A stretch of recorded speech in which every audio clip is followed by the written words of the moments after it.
আসসালামু আলাইকুম everyone. Ronaldo বনাম পর্তুগাল, পুরো রোনালদো বনাম পর্তুগাল যদি আপনি মিলিয়ে রাখেন রোনালদো চলে যাওয়ার পর, এরপরে আমরা বুঝে যাব যে পর্তুগালের পেসটা কতটুকু। একমাত্র রোনালদোর জন্যই মানে পর্তুগালের খেলা দেখে। 1.1 বিলিয়ন রোনালদোর এই যে ফেস ভ্যালু, এটা অনেক বড় একটা বিশাল আকার ধারণ করেছে এই পর্তুগাল টিমের জন্য। একটি সাদা মাটাকে এভারেজ দল, রোনালদো আসার পর প্রতিটা বিশ্বকাপ কোয়ালিফাই করে, একটি ইউরো কাপ জেতে, দুটো ইউরোপা ন্যাশনস লিগ জেতে। 2022 সালে ফার্নান্ডো সান্তোস সে ম্যাচে রোনালদোকে বসিয়ে রাখে, মরক্কোর সঙ্গে সে ম্যাচ হেরে যায়। এরপরে সেই কোচকে স্যাক করে দেয়। নিজেদের ভিতরে অভ্যন্তরীণ যে একটা সমস্যা রয়েছে, একটা রাজনীতি রয়েছে তাদের ভিতরে, প্লেয়ারদের ফার্নান্ডো, বার্নার্ডো সিলভা, কনসাও, যে নোভা, নেভেস, এদের ভিতরে দলীয় একটা গ্রুপিং রয়েছে। রোনালদোকে সঠিকভাবে পাস দিতে চায় না, নিজেরা খেলতে চায়। আর্জেন্টিনার মেসিকে দেখুন, তারা মেসি কেন্দ্রিক ফুটবল খেলে। এমবাপ্পের ক্ষেত্রেও তাই। নিজেরা যে খেলতে চায়, আপনি জার্মানিকে ফলো করতে পারেন। জার্মানির খেলার ভেতরে একে অপরকে পাস দিয়ে যারা সুইটেবল জায়গায় থাকে তাদেরকে পাস দিয়ে আবার পাস ব্যাক করছে। একটা সুন্দর একটা ফরমেশন, মিডফিল্ড থেকে অ্যাটাকিং এ যায়, অ্যাটাকিং থেকে ডিপ বক্সের ভিতরে সুন্দর করে খেলে স্কোর আসলে আসছে, নাহলে মিস হচ্ছে, শর্ট অন টার্গেটে যাচ্ছে। লাস্ট ডেতে আবারও বলছি, গোলকিপার যতগুলো বল টাচ করেছে রোনালদো ততগুলো বল পায়নি। কত বড় হাস্যকর।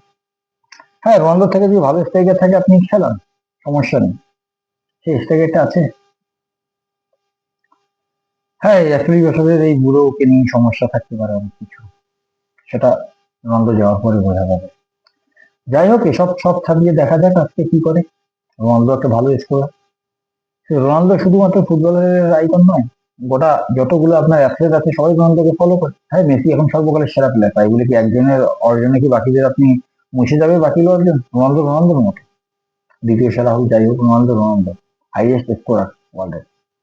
তার নিজের প্রাইম টাইমে অনেক কিছু দিয়েছে, 5 বারে চ্যাম্পিয়নশিপ, সে ইউএফএ চ্যাম্পিয়ন্স লিগ, দুটো ইউএফএ ন্যাশনস লিগ, একটি ইউরো কাপ এনে দিয়েছে।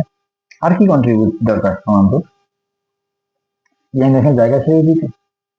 হ্যাঁ, 2026 ওয়ার্ল্ড কাপ, 2026-এর পরে 2030 ওয়ার্ল্ড কাপ আছে, তখন হয়তো দেখবো। এখনকার ভিতরে কি টিম কম্বিনেশন ঠিকঠাক করে কি গোল বলা যায় না? রবার্টো মার্টিনেজ তো কাঠের পুতুল।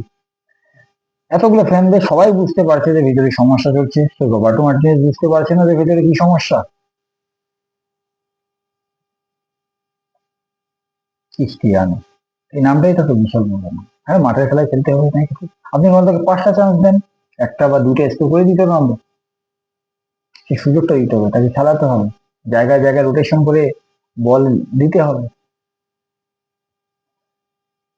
হাহ, যাক, খেলা উপভোগ করি, দেখা যাক কি হয়। লাস্ট ম্যাচ হয়তো, হয়তো এই যে আমি, এটার উপর নিরপেক্ষ অনেক সাপোর্টার রয়েছে রোনালদোর খেলা দেখে। আজকে হয়তো শেষবারের মতো রোনালদোর খেলা দেখবো, যদি কোনো রকম কিছু অঘটন না ঘটে। এই আশায় রইলাম, ভালো থাকে।